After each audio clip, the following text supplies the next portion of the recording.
Live from downtown Detroit, Local 4 News at 5 starts now.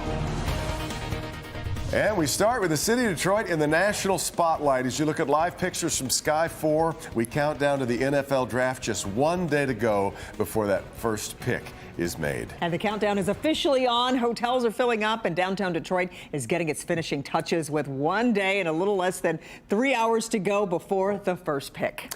So the NFL draft experience open up starting at noon tomorrow, getting a sneak peek ahead of all of that. Victor Williams going to be one of the first people to check it out, and he's live tonight in Hart Plaza. Victor. Oh yeah, that's right. You can probably look at my neck and tell that I had a whole lot of fun today. But that fun is really taken to a whole nother level if you're a Lions fan.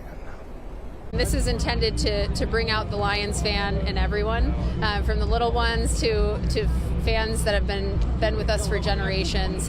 While the draft is in town, you should stop by the event that'll have you happy to rep that Honolulu blue.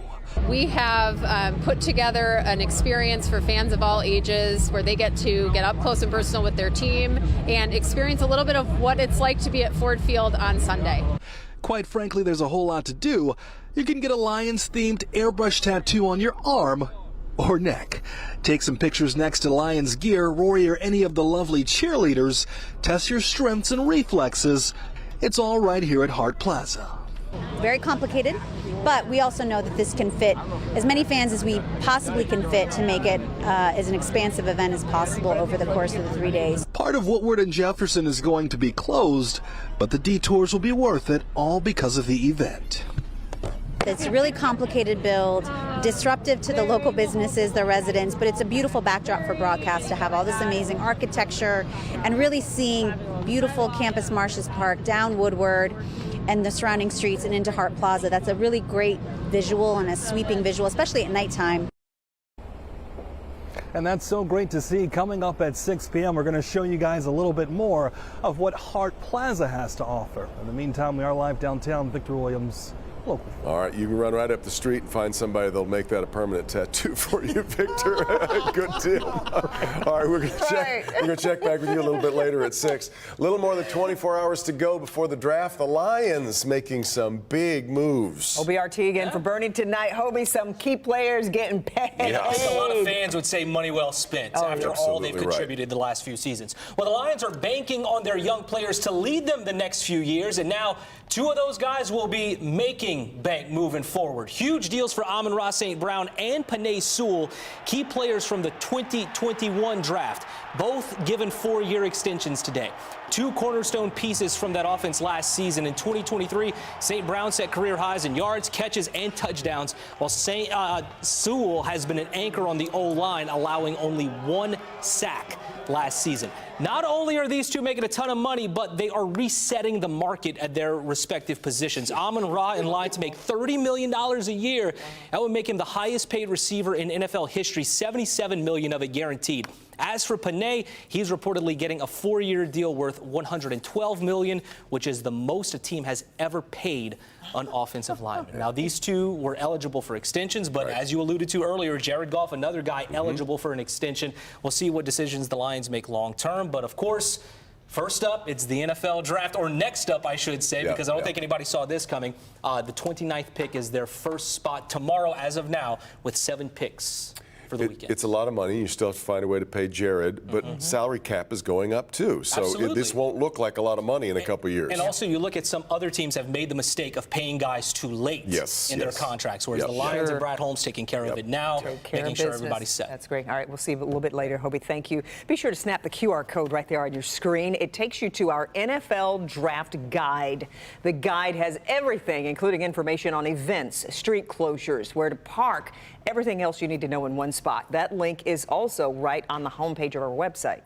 Make sure that you tune in tonight, 8 p.m. for our all-in draft special interviews with first-round prospect J.J. McCarthy from U of M, Lions starting quarterback we just mentioned, Jared Goff, all that getting underway tonight, 8 o'clock, right here on Local 4 and on Local 4 Plus. And Local 4 News will be live from the draft Thursday and Friday. Be sure to catch us at 4, 5, 6, 10, and 11.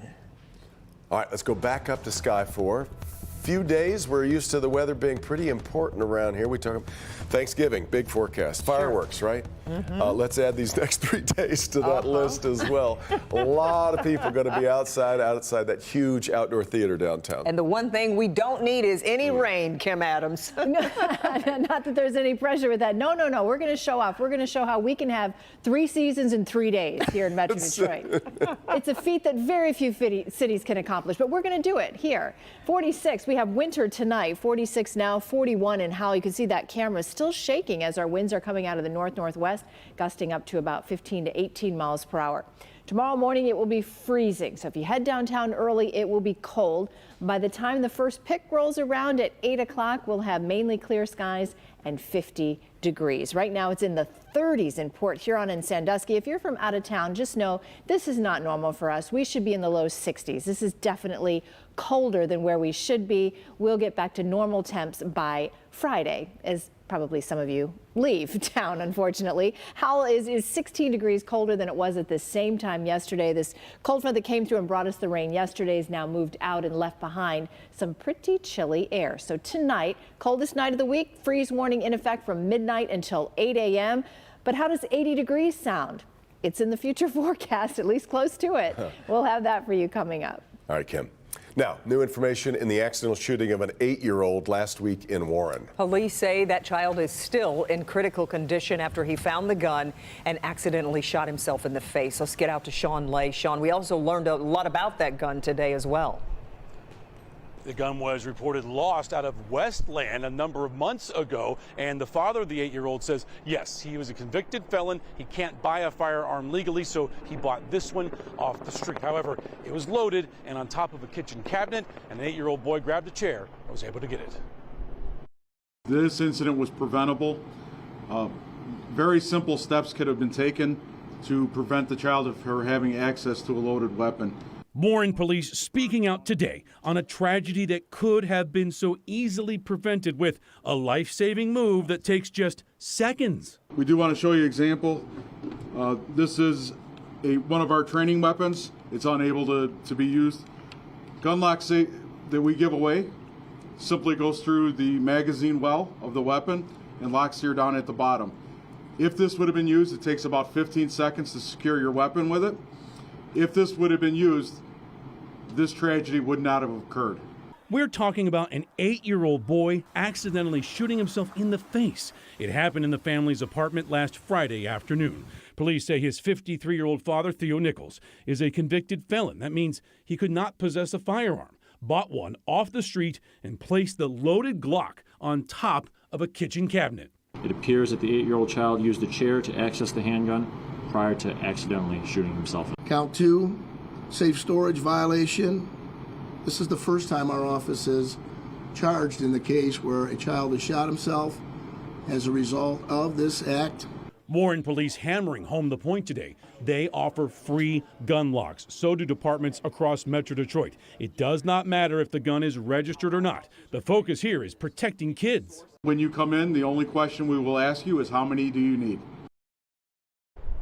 And police want to give out those gun locks nonstop. $250,000 bond for the 8-year-old's father. He remains locked up tonight.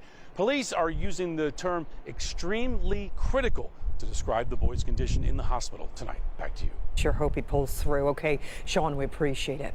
Well, it has been 1 year since Dr. Devon Hoover was found dead in his home in Detroit's Boston Edison district. 1 year, and to this day, the neurosurgeon's killer still on the loose. Will Jones here to take us through the timeline and tell us where the investigation stands today. Will. Devon and Kimberly, Dr. Devon Hoover was a well-known neurosurgeon. He worked at Ascension Healthcare at St. John Hospital in Detroit.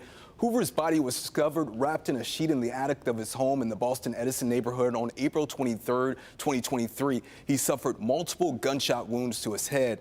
A year later, no one has been charged with this killing, and it's unclear if Detroit police are any closer to solving this case. Back in November, Detroit Police Chief James White hinted at a big announcement in the Dr. Devon Hoover case. We had a significant to-do list when we submitted our findings We are working through that to-do list, and we're just about complete. So I'm hopeful that it's going to be very soon. But now, a year after Hoover was shot and killed, Local 4 reaching out to Detroit police for an update on the case.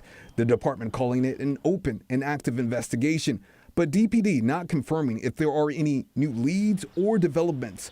On April 23, 2023, police say Hoover was found dead in the attic crawl space inside his Boston Edison home. Police say there were no signs of forced entry at the home, which could indicate the doctor knew his killer. Shortly after police discovered Hoover's body, a person of interest was taken into custody on a warrant unrelated to the killing.